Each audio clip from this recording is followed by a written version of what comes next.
नीलाद्रि विपिने जननी शताक्ष धेन्वालया सकलदेवमयो नवीन धर्मश्च काश्च जनतां सुरभिं सुशिक्षां रक्षां करोति सततं प्रभु गोकुलेन्द्र। म शताक्षी धामका तर्फबाट सबैलाई धेरै धेरै साधुवाद गर्दछु गोलोक गोवर्धन गौशालाका तर्फबाट। र हजुरहरूको एउटा जिज्ञासा रह्यो, धेरैजनाले गर्नुभयो र मैले सबैको जिज्ञासालाई यहाँ एकैखेप भन्न आँटेँ।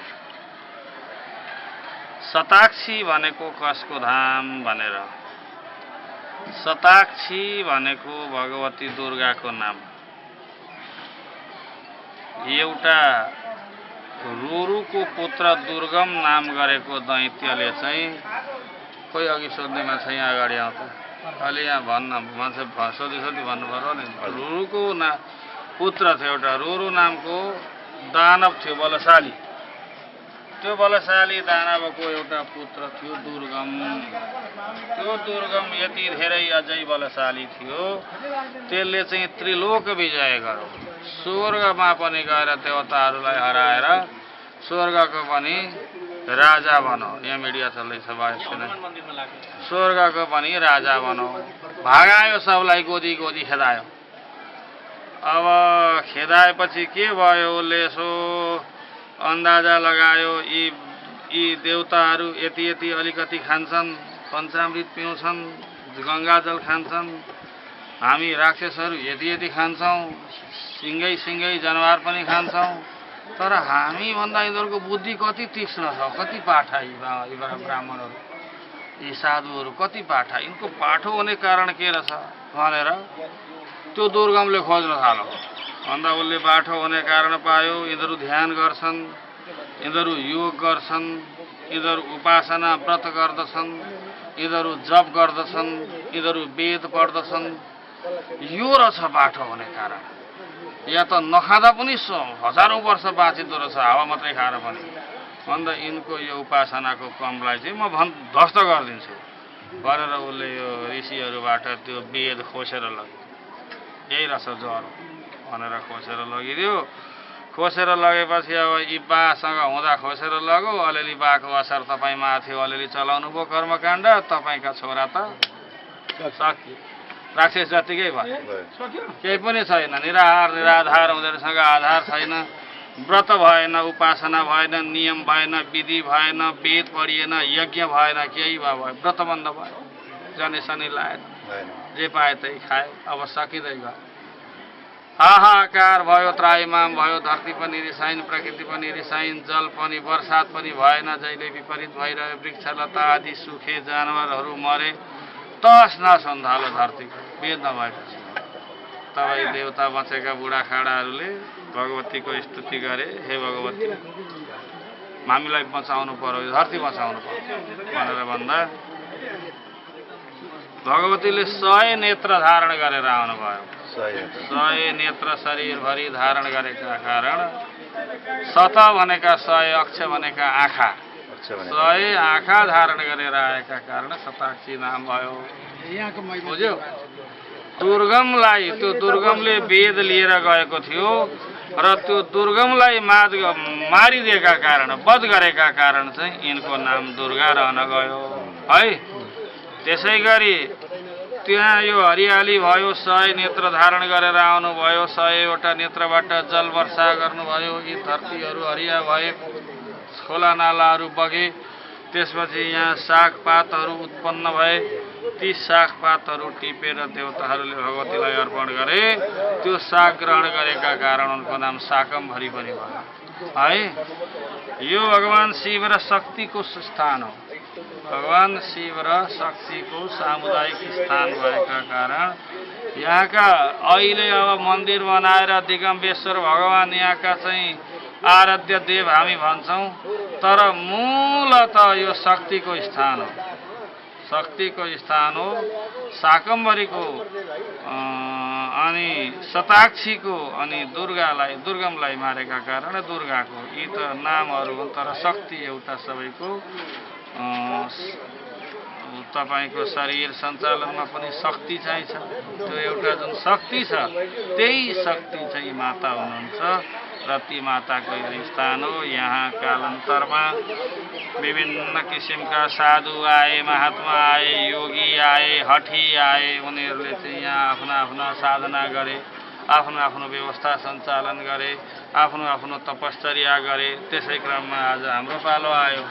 अब म जस्ता कति जन्मिए, कति मरे उस बेला, कति गौरक्षा गरे, कति भैँसी पाले है। अब आज हाम्रो मूल मुद्दा, म एउटा गौरक्षाको मुद्दा बोकेर यहाँ आएको र अहिले हामी यहाँ गौरक्षा गाई पाल्ने कार्य गर्दछौँ। गाई सँगसँगै गुरुकुल, वृद्ध आश्रम अब बसेपछि घरमा अतिथि आश्रम पनि बनाउन पर्दो रहेछ होइन। अनि पाहुना आउँछन्, भान्साघर बनाउन पर्यो। अनि विद्यार्थी बसे तिनलाई सुत्ने चाहियो, तिनलाई खाने चाहियो। गाई राखेपछि गाईका सेवा गर्ने चाहियो, दुध दुहुने चाहियो। सबै किसिमका व्यवस्था बनाउँदै जाँदाखेरि यसको आयतन पनि, यसको भूगोल पनि बढ्दै गयो।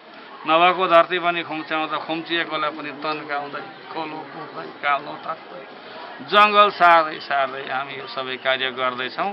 र अहिले यो तत्कालमा भएका जति कार्यहरू छन् यसलाई चाहिँ 10-11 वर्ष मात्रै भयो। 10-11 वर्षभन्दा पहिले चाहिँ उति विकास थिएन। म आफू आउँदा पनि जर्जर थियो, केही पनि थिएन, जङ्गल थियो। दारू पिएका बोतलहरू थिए, मान्छेले दारू पिउने ठाउँ बनाएको थियो, पिकनिक खाने, बाख्रा काट्ने यहाँनिर, भैँसी काट्ने, जाँड खाने ठाउँ। त्यो पर्यटकीय हब थियो है, जङ्गल भएका कारण। तर त्यसलाई यो जङ्गल मात्रै होइन, यो पर्यटन मात्रै होइन, यो चाहिँ धार्मिक पर्यटक स्थल हो, यो शक्तिको स्थान हो। तिमी केही रक्तपात गर्छौ भने अलि पर गर भनेर त्यतातिर पिकनिक स्पोट बनाएर उता सार्दै लगेर यसलाई चाहिँ पवित्र पार्दै लगेर जति हामीले पवित्र पार्यौँ त्यति यसको महत्त्व बढ्दछ। अनि त दर्शनार्थी तीर्थ गर्ने, यी व्रतबन्ध गर्न हजुरहरू आउनुभयो। यहाँनिर चाहिँ दारू पानीकै मेला लागिराख्ने पनि को आउँथ्यो।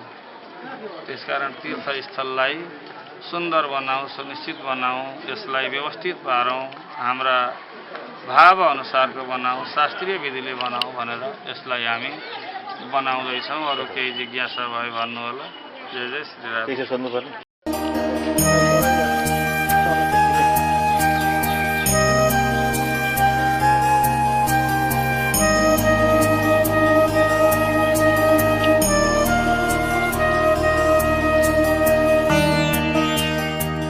हजुर नमस्कार। यहाँको शुभ नाम? केदारनाथ निरौला। केदारनाथ निरौला। यहाँ यो गौ माताहरूको सेवा गरेको कति वर्ष भयो? म त्यसमा चाहिँ भन्नुपर्दा लकडाउनकै साल आएको। लकडाउनको सालमा आउनुभएको थियो? हजुर, लकडाउन भयो, पहिलो लकडाउन। लगभग भएछ 10-12 वर्ष? त्यत्रो भएन। कति भयो त? कति सालको लकडाउन? लकडाउन त थुप्रो भयो। कति सालको हो? जस्ट 5-7 वर्ष भएछ, त्यस्तै भएछ। अनि अब तपाईँले यहाँ गाई माताको सेवा गर्दा यो धामको बारेमा तपाईँलाई के कसो अनुभव छ? के त्यस्तो केही छ? गाईको बारेमा अब यस्तै हो। अब यो बुढा गाईहरू आउने हुन्, गाउँघरमा पाल्न नसकेका गाईहरू यहाँ ल्याएर छोडिदिने हुन्। हजुर। अनि स्याहारिँदै छ। हजुर। दुःख सुख चल्दैछ। कस्तो मनमा कस्तो लाग्छ गाई माताको सेवा गर्न पाए, गर्दैछु? रमाइलो भयो। अब मनमा गौ माताको सेवा गर्ने मान्छे 84मा पर्दैनन् अरे। 84मा नपरौँ है, यो जीवनमा दुःख नपाओस् है भनेर यो गौ सेवा गरिराखेको। मनमा शान्ति छ? शान्ति छ।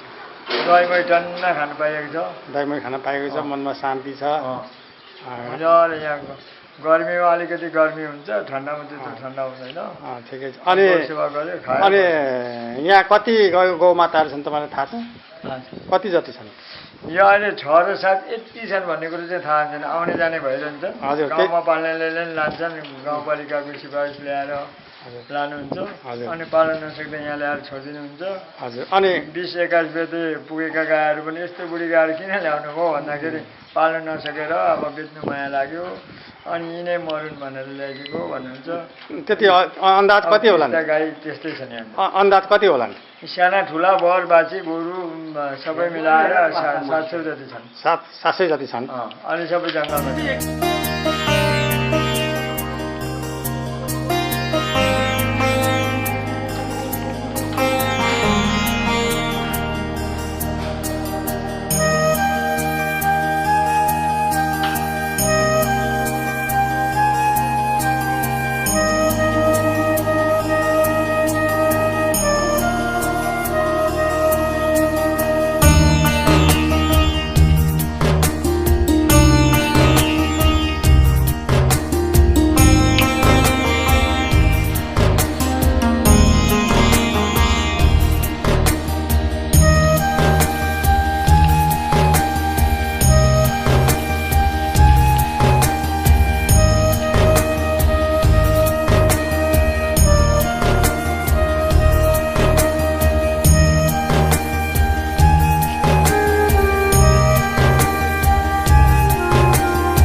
नमस्कार। यहाँहरू कतिजना हुन्छ अहिले यो विद्यालयमा? हामी यहाँ 87 गुरुकुलमा 30 जना विद्यार्थी छौँ। 30 जना हुन्छ। पुरानो नयाँ गरेर कि? हजुर, पुरानो नयाँ सबै गरेर। अनि यहाँ कस्तो शिक्षा, कस्तो पढाइ के कस्तो छ?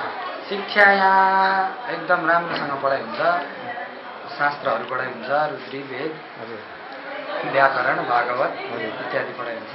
यहाँ बस्न, यहाँ आउनको लागि के कस्तो के छ तपाईँलाई थाहा छ? बस्नको लागि यहाँ अहिलेसम्म चाहिँ त्यस्तो कुनै यहाँ शुल्क लाग्दैन। यहाँ निःशुल्क पढाउनुहुन्छ, निःशुल्क पढाइ हुन्छ। अहिलेसम्म चाहिँ लागेको छैन र आगामी आउने जो पनि आउन चाहनुहुन्छ यहाँ विद्यार्थीहरू, उहाँहरूलाई पनि यहाँ कुनै शुल्क लाग्दैन, निःशुल्क पढाइ। बस्नको कतिको सुविधा छ? बस्न एकदम राम्रो सुविधा छ, लुगाहरू, कपडाहरू। तपाईँ कति वर्ष भयो तपाईँहरू यहाँ बसेको? म यहाँ बसेको 4 वर्ष। 4 वर्ष। भाइ? म 6 वर्ष। भाइ? 3 वर्ष। 3 वर्ष हो। अनि भाइजी कति वर्ष भयो? 7। अनि कुन ग्रेडमा हुनुहुन्छ, कुन क्लासमा पुगिसक्नुहुन्छ? त्यस्तो केही छ यहाँ? क्लास हजुर, क्लास बनाएको छैन। हजुर, दर्ता चाहिँ भएको छ कि हजुर, अब बन्छ। हजुर। अनि यी सबै क्लासमा चाहिँ छ नि, अब 8मा छ, कोही 11मा छ, म 12मा, 12 सकेको। इक्जाम चाहिँ वृन्दावनबाट हुँदैछ हाम्रो। यहाँ पढाइ भएपछि एक्जाम चाहिँ के अरे एक्जाम दिन चाहिँ वृन्दावन, वृन्दावनबाट बनारसबाट हुन्छ। हजुर। अनि वर्षमा जानुपर्छ इक्जाम।